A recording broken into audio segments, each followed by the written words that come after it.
bagusnya bahasa Melayu di kalangan anak muda, itu kena tengok juga. Saya ada kawan juga yang Chinese, dia adalah, mungkin saya sebut bahasanya adalah banana juga. Dia tak cakap pun bahasa Cina. Betul. Sebab mak ayah dia tak cakap Cina dan dia pun tak tahu cakap bahasa Cina.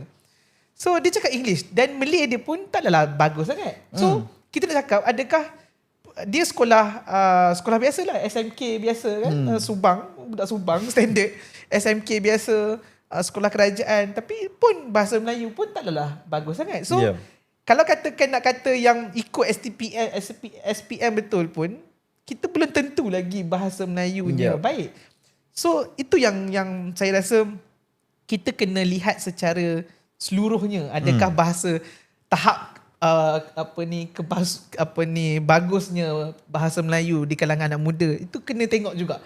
Janganlah, saya betul je, janganlah kerana isu UEC ni kita just nak pertahankan yang itu, tapi akhirnya masalah yang sebenar, dia orang tak fasih pun bahasa Melayu. Kita buat-buat lupa saja kan.